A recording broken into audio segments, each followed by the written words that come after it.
Want to really see something that said, take a look at what happened. Hey. Why this beat so cold? We will make America proud again. And you try to kill our we will make America wealthy again. And yes, together, we will make America great again. Hi, everyone. It's Judge Jeanine. It is Tuesday, September the 3rd. After the Labor Day weekend, there were over 200 arrests and almost 20 guns that were seized as a result of the surge of President Trump to make D.C. safe. Last night alone, there were 70 arrests and 3 guns seized. So that makes a total, folks, of 1,669 arrests since the surge began, and a total of 168 guns that are off the street and cannot be used to kill or maim or shoot someone. Now, unfortunately, there are 104 homicides that have been committed up to this point, but we continue to fight the fight. We continue to try to make DC safe. And I think what's interesting is we're starting to see fewer felons in possession of guns. But I'll get back to you on that. I'll have more on that in a couple days when we analyze the stats. But anyway, thanks for watching. Largest bust, man. Yeah, buddy. We are not effing around. F around and find out. We actually have a president. We actually know who's running the country. It's a beautiful thing. What am I talking about?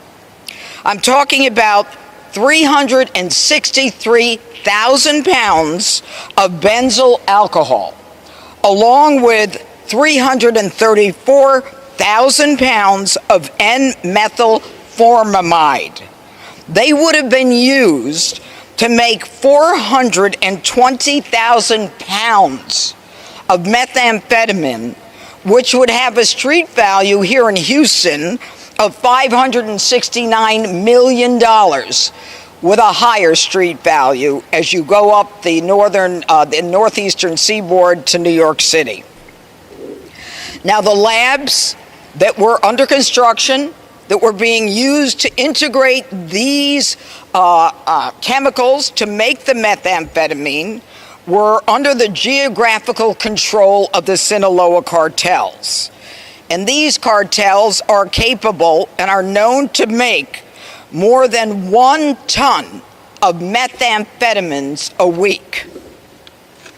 Now, because President Trump and Secretary of State Marco Rubio have declared the Sinaloa cartel a foreign terrorist organization, it gives all of us in law enforcement the ability to move quicker and to seize quicker.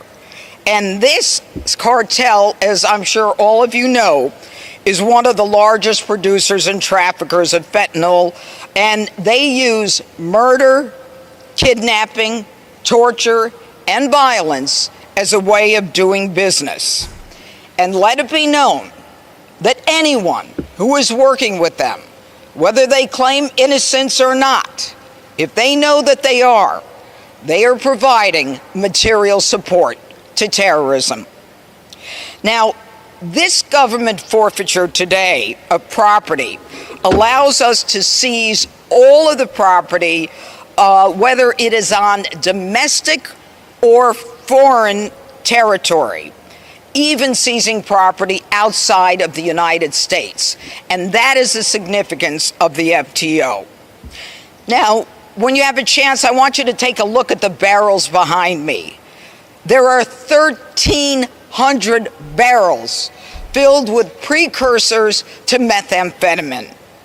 It will take 24 18-wheelers to take these precursors to a storage facility in a safe location. I'm going to say that again. It will take 24 18-wheelers to take these barrels to a storage facility in a secure location. So today's interdiction highlights an incredible work that has been done by the Homeland Security investigation, as well as Customs and Border Patrol, and my office in Washington, D.C., that was on this case, because this is what we do wherever it occurs. And we will continue to stay on top of these organizations and on top of the movement of these precursors throughout the high seas to prevent them from making it to the United States. And let me say that this interdiction has stopped the drug labs that were planned on producing meth from operating. Now, how do we get to this point? We do it because we've got smart people behind me. We got people who understand drug trafficking, they understand money laundering techniques, and they understand transportation distribution, and they analyze, and they are just smart as hell. And thank God for every one of them. And I want to thank them for being here today and for the work that they do. And before you leave, I want to make sure that you look at those 1,300 barrels. And I want you to have a visual of dead Americans instead of where those barrels are, because that's what would have happened. Now I'm going to call upon Homeland Security investigation, the agent director, Todd. Jeanine Pirro, or actually I should say U.S. Attorney Jeanine Pirro, she just dropped the hammer in a massive way. Before we get started, like Ms. Pirro always dropping that hammer. Yeah, buddy, drop it like it's hot.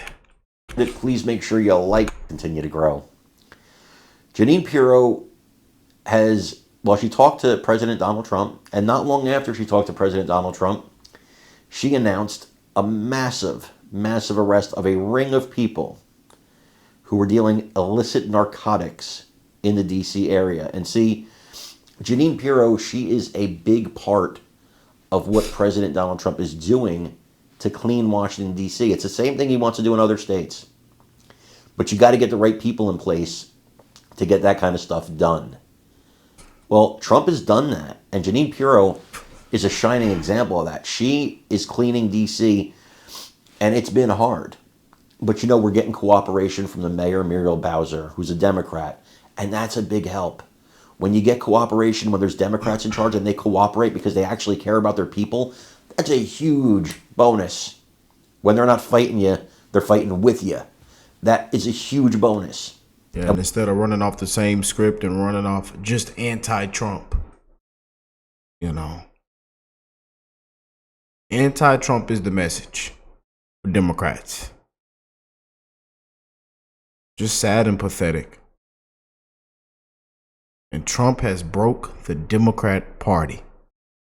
When you do that, leaders, real leaders, can get together and make things happen.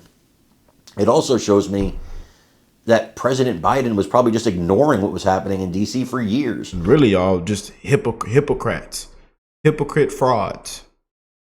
Because come to find out, a lot of y'all sounded just like Trump years and years ago. You know? There was even Democrats, and we even have clips of some of these hypocrite frauds saying back in the day to make America great again. I don't know if y'all seen, but it's Democrats used to say it. Yeah. And a lot of things Trump has put out there, seems like they was singing the same note not long ago. But now he's the big bad orange man, dictator, threat to democracy. Our democracy's under attack. Unconstitutional, unpresidential. I tell you, boy. When they needed help. Jeanine Pirro, she went on to talk about exactly what they're doing in D.C. to clean things. And it's something I think you need to hear. I want you to watch this and let me know what you think in the comments. We do know that we just got word that the governor of Illinois, Pritzker, and the mayor of the city, Brandon Johnson, are going to be holding a presser at 4 p.m. Eastern time. You can only imagine where they're going to go next with all of this. I can't imagine it's going to be a plea for the guard to come in, but we'll see. That being said, this is one of the videos that Governor Pritzker put out there. I mean, it blew my mind. As you know, I'm born and raised in Chicago, and I know this lakefront well. He's making the case in this post with this video He did this just at the end of August, that things are great here. Here's the beautiful lakefront. Not listening to what the residents who have to live in that city every day are saying, like Osiris King, Jeanine. This is a Chicago resident talking to Fox Digital today on his experience living in crime-ridden Chicago. Listen. South Side, I mean, it's been rough. So you see a lot of crazy stuff. I mean, I remember being in the Family Dollar store that got robbed. You know, they kick in the door, they say, everybody get down, people are screaming. And I was only 12 years old, you know, and this kind of stuff, it happens all the time. But a lot of people who... Y'all see how many residents and so many people are calling and begging Trump to come down there right now? And not just come down there, but to also put Brandon Johnson at worst U.S. mayor in history, maybe. Worst approval rating in history. A disgrace. And they're asking for him and his governor buddy to be put in handcuffs and walked out. They say, Trump, please come down here. Bring everybody you can. Chicago is a disgrace. don't live in these areas, they don't get to see it. I mean, to Molly Hemingway's point last hour, Jeanine, aren't Democrats, and if I'll ask you to put your political hat on here, aren't Democrats just playing right into Republicans' hands by saying, no, you're not feeling and living through this crime crisis that is actually happening in the Windy City? I'll get a final thought from you. Yeah, I don't think there's any question about the fact that the American people are cognizant of what the president is trying to do and what Republicans are trying to do in this situation. You know, the fact that, you show these beautiful areas of Chicago, and I lived in Chicago for several years, and, you're ignoring what's going on the south side of Chicago. President Trump in D.C. is putting the troops and making sure that all our federal partners, along with the Metropolitan Police in D.C., are going into the crime-ridden areas, are going into the locations where crime is beyond control. And so therein lies the difference. If Pritzker wants to show a nice side of Chicago, and President Trump is willing to go into the crime zone and face the beast and make the arrest and take the criticism, you know what? I'm with the president, and so are the American people. Yes, Always indeed. appreciate you. Yes, Jeanine indeed. Pirro, good to have you back Top on the dog. program. We miss you.